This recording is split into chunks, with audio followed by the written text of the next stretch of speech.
Pada zaman dahulu, sebelum manusia diciptakan di muka bumi ini, gajah lebih dulu diciptakan oleh Tuhan. Mereka hidup dalam berbagai macam cobaan. Musim hujan dan musim kemarau yang panjang juga saling berebut makanan dengan satwa dan binatang lainnya. Pada awalnya, manusia dan gajah hidup dalam persaingan. Seiring waktu, manusia dan gajah hidup dalam keharmonisan. Inilah kisah bagaimana manusia dan gajah hidup dalam harmoni.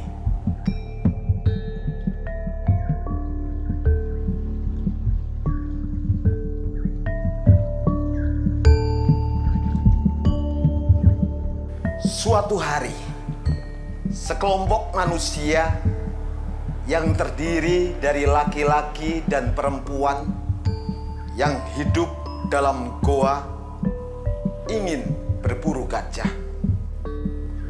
Mereka berburu gajah untuk mendapatkan daging, kulit, dan gadingnya. Anak-anak yang sudah bisa berjalan berjaga di dalam goa. Sementara bayi yang masih sangat kecil turut serta dalam gendongan ibunya untuk berburu gajah.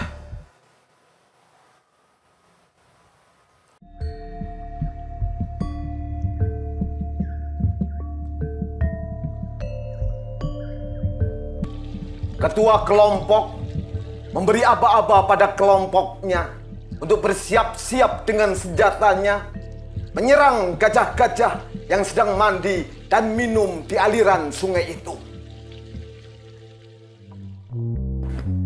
"Serbu!" teriak ketua kelompok. Kelompok itu pun langsung berlari menuju gajah yang sedang makan dan minum di aliran sungai. Semuanya berlari dengan sangat kencang membawa tombak-tombak itu. Kawanan gajah yang melihat kelompok manusia bersiap menyerang mereka, mereka bersiaga. Gajah-gajah itu bersiaga menyambut manusia-manusia itu yang membawa tombak yang bersiap menyerang mereka. Tak dapat dihindarkan lagi. Manusia-manusia itu dan kelompoknya menyerangkan tombaknya.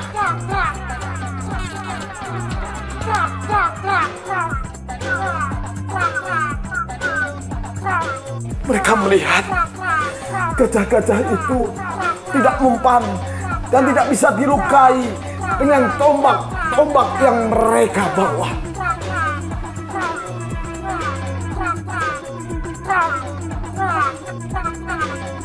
Kemudian mereka berbalik arah.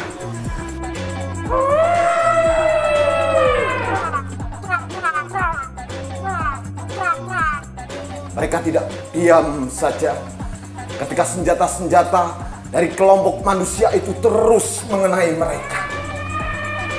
Seketika itu, gajah-gajah itu berbalik menyerang ke kelompok manusia. Seorang ibu yang membawa anaknya, menggendong anaknya, ia berlari. Tetapi malah anak bayi dalam gendongannya terjatuh. Dia terus berlari sangat kencang bersama kelompok manusia yang lainnya. Berlari dan berlari menghindar dari amukan gajah.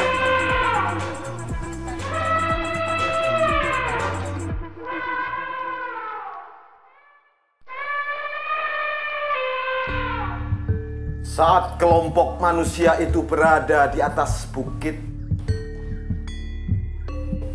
kawanan gajah itu berhenti mengejar mereka.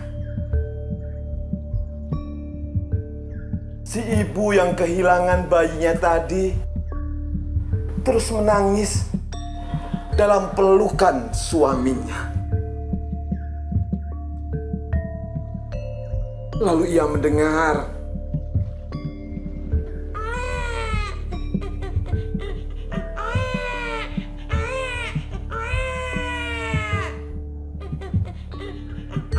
itu adalah tangisan anaknya. Ia merasa bahagia. Pertanda anaknya masih hidup karena ia mendengar tangisan itu.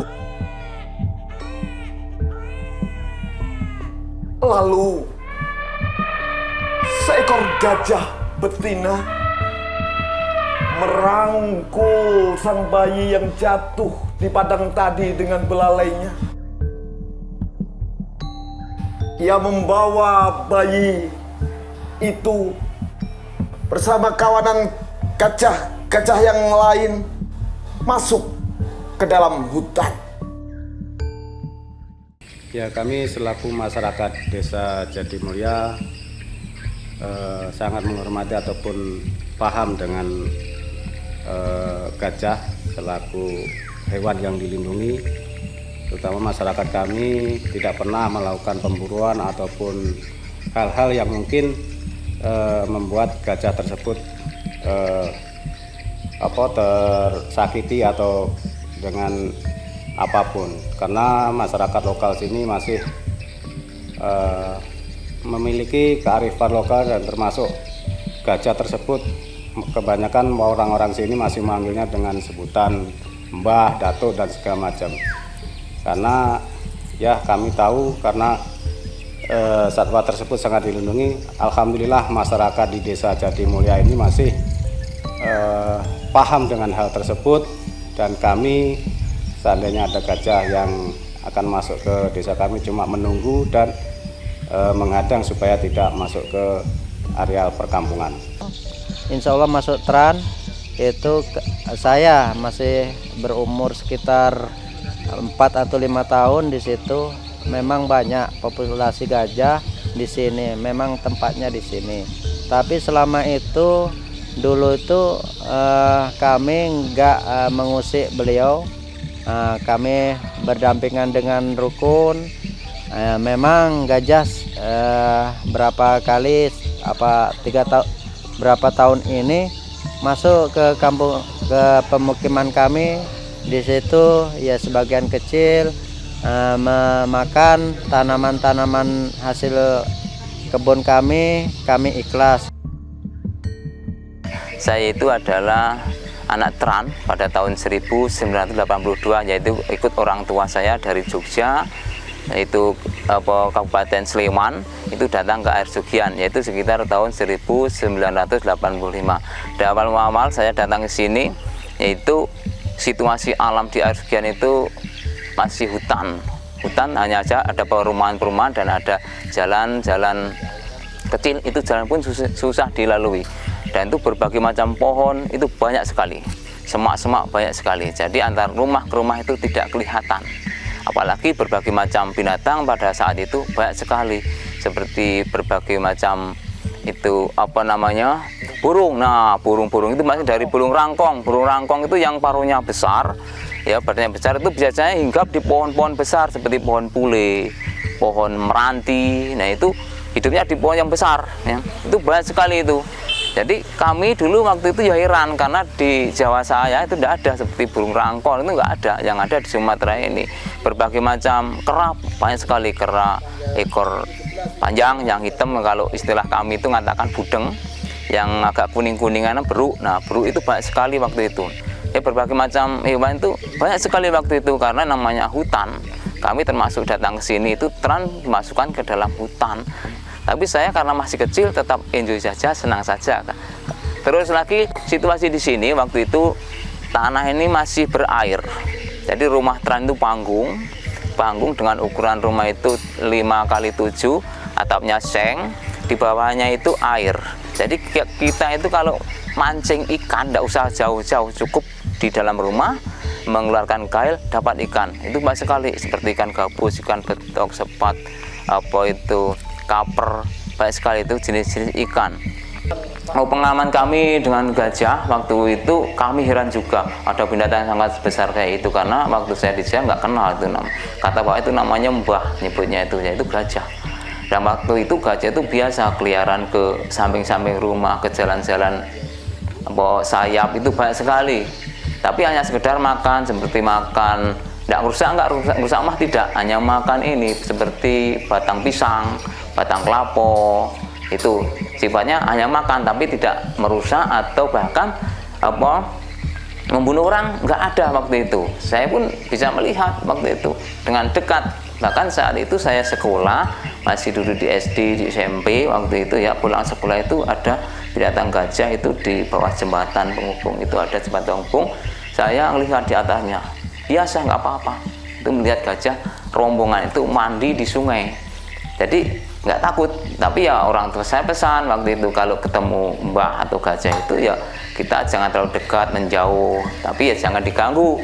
Namanya binatang apapun kalau diganggu pasti akan menyakiti kita, itu pasti. Ada kekhawatiran tentang gajah ini, kalau sampai nanti warga yang belum tahu, belum paham soal edukasi penanganan gajah, dia masyarakat bisa bertindak brutal. Jadi gajah itu juga bertindak brutal, nanti di situ ada konflik antara masyarakat dengan gajah. Kami nggak mau yang itu terjadi. Intinya gajah tersebut jangan sampai masuk ke desa dengan cara merusak, ataupun jangan sampai masuk ke wilayah pemukiman warga dan pertanian yang ada di desa Jatimunaya.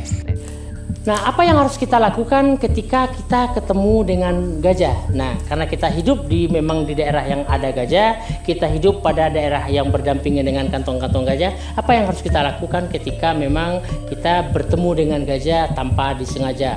Misalnya Bapak Ibu pergi ke kebun, lagi jalan-jalan, adik-adik pergi ke sekolah, ketemu dengan gajah, apa yang harus dilakukan?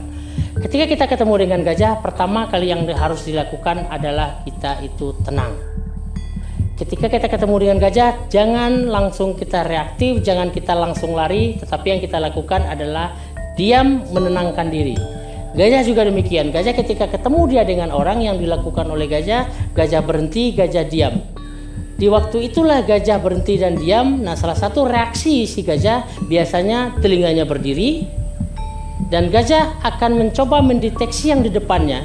Ini seberapa besar ancaman buat si gajah yang ada di depan itu akan dia ukur, akan dia tentukan, gitu ya.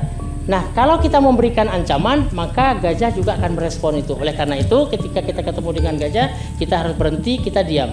Artinya bahwa gajah diam, kita juga diam. Nah, diamnya berapa lama? Diam itu tidak lebih dari 7-6 detik. Bapak, Ibu sudah boleh pergi, adik sudah boleh meninggalkan ketika dia sudah mengibas-ngibaskan telinga. Artinya dia sudah tenang. Bapak sang anak mencoba mengikuti kawanan gajah tersebut. Tapi tiba-tiba hujan turun dengan derasnya, disertai badai dan petir. Kondisi tersebut membuat bapak itu menghentikan langkah untuk mencari bayinya. Dia beristirahat di sebuah ceruk dari tumpukan batu. Hujan turun hingga malam hari. Bapak itu tak bisa melanjutkan pengejarannya, sebab sejumlah satwa malam sedang mencari makan di malam hari. Dia takut diserang oleh satwa-satwa tersebut.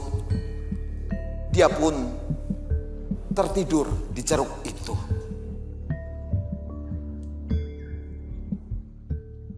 Pagi harinya, udara sangat cerah. Dia melanjutkan pengejaran terhadap kawanan gajah tersebut. Tapi setelah beberapa jam berjalan, dia kehilangan jejak kawanan tersebut. Sebab di hadapannya terhampar danau yang airnya dangkal, yang dipenuhi dengan buaya. Dia akhirnya menyerah.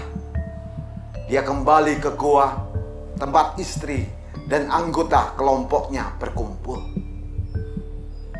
Dia merasa gagal menyelamatkan anaknya.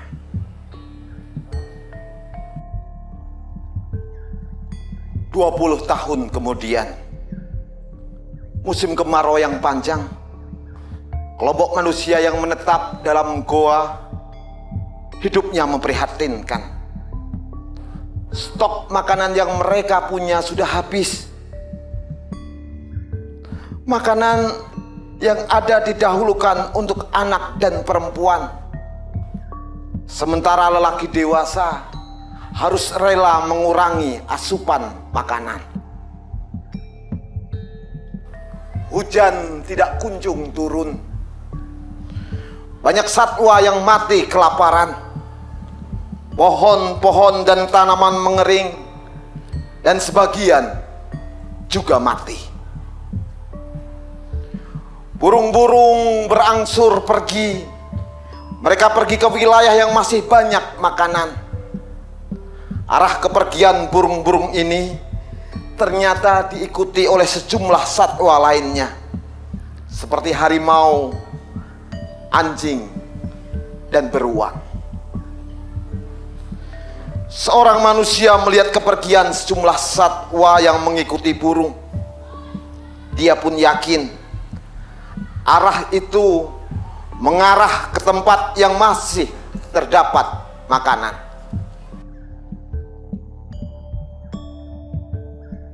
Dengan tenaga yang tersisa mereka berjalan. Banyak yang terjatuh selama perjalanan. Mereka tidak sanggup melanjutkan perjalanan. Mereka menahan lapar dan haus. Di tengah rasa frustasi, datanglah kawanan gajah. Kelompok manusia menjadi takut. Mereka merasa ketakutan karena akan diserang oleh gajah. Ternyata kawanan gajah-gajah itu justru membantu kelompok manusia. Mereka meminta manusia untuk menaiki ke atas punggungnya untuk bersama menuju wilayah yang masih banyak makanan yang ditemukan oleh burung. Dan yang lebih mengejutkan lagi, kawanan gajah itu dipimpin oleh seorang pemuda yang naik di atas seekor gajah yang paling besar. Pemuda itu merupakan anak yang tertinggal saat kelompok manusia menyerang gajah.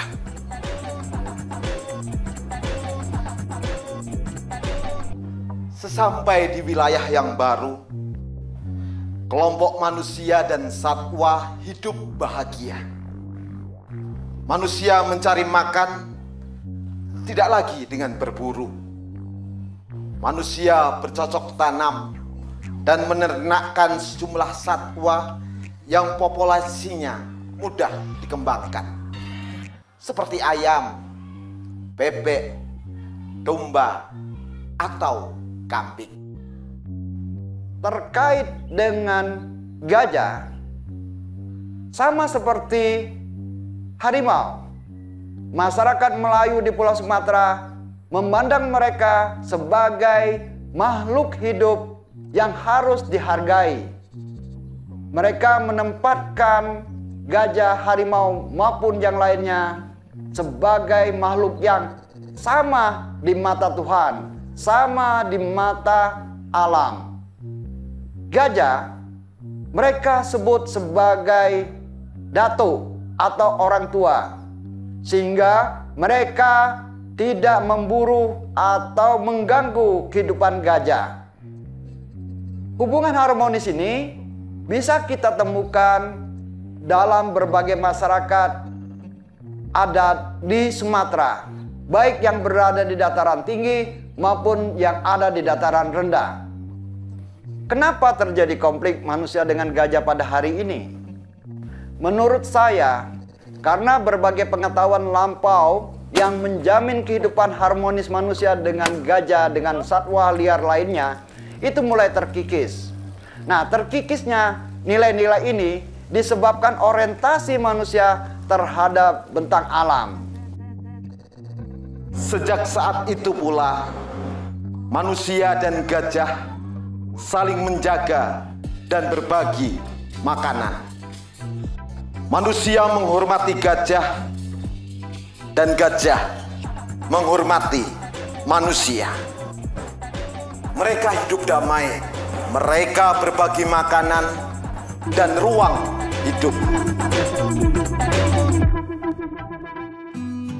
Ya, alhamdulillah melalui gajah ini anak-anak bisa belajar tentang filosofis, ciri-ciri termasuk dalam kehidupan dengan cara mengenal gajah tersebut. Semoga kedepannya dapat membuat anak-anak itu bisa bersosialisasi dengan lingkungan dan bisa berhubungan baik dengan binatang, terutama gajah yang dilindungi. Dan suatu saat mudah-mudahan anak-anak itu bisa menceritakan apa yang sudah mereka ketahui dan mereka dengarkan dari cerita-cerita yang ada. Gajah lebih dulu tinggal di sini. Gajah adalah sahabat kita. Kita bisa berbagi ruang atau tempat tinggal dengan gajah, sehingga kita bisa hidup aman dan damai. Karena gajah sudah punya tempat tinggal sendiri. Kita manusia harus berbagi makanan dengan gajah, dengan tumbuh-tumbuhan yang kita tanam.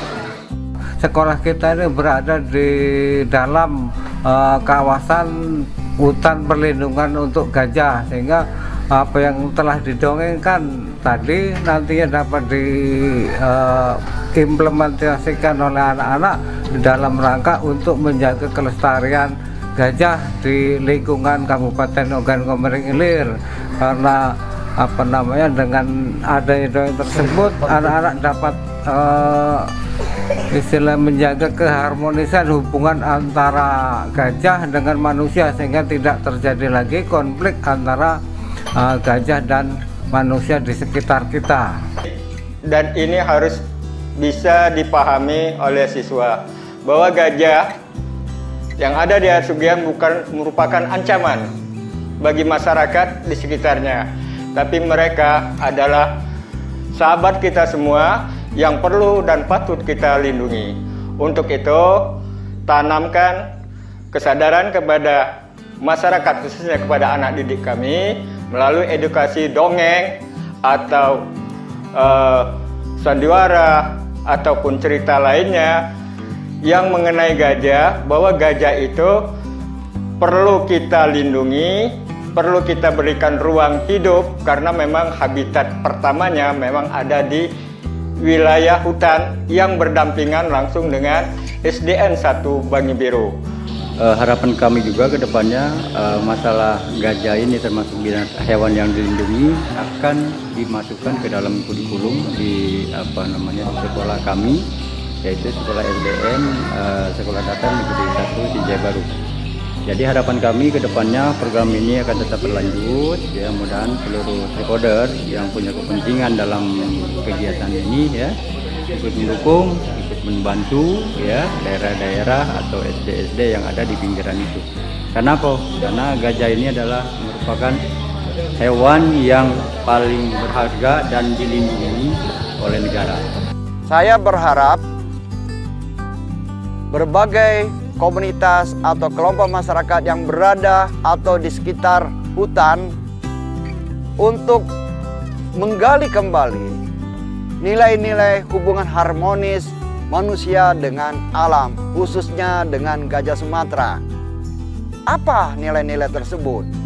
Yakni bahwa manusia dengan alam, seperti juga dengan flora dan fauna, memiliki kesetaraan, memiliki keseimbangan, sehingga menghargai gajah Sumatera menjadi sebuah sikap, bukan menjadi sebuah pilihan.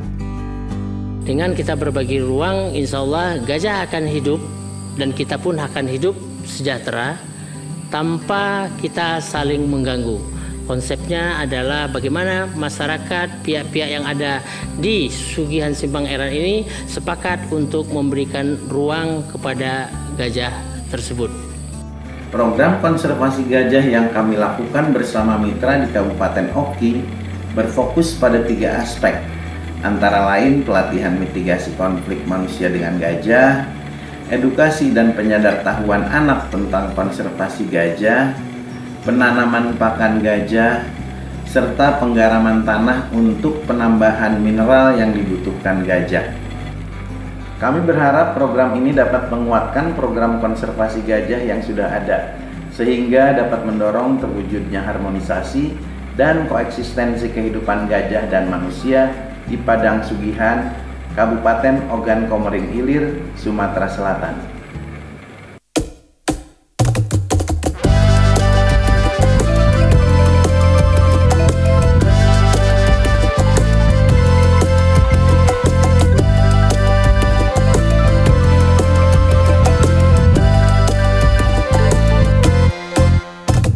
Sebab kita manusia, dia besar, dia bijaksana, dia lindungi rumah-rumah bersih. Dia besar, dia pun berdoa, dia menjaga anak-anak bumi. Dia berbagi, tumbuhlah kebahagiaan. Rumah-rumah sejahtera. Kita berbagi sebab kita manusia. Semua berdoa, kita semua berbagi.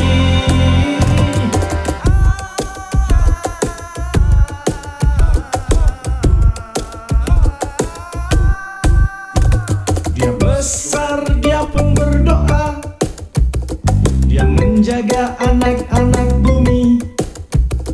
Dia berbagi, tumbuhlah kebahagiaan. Rumah-rumah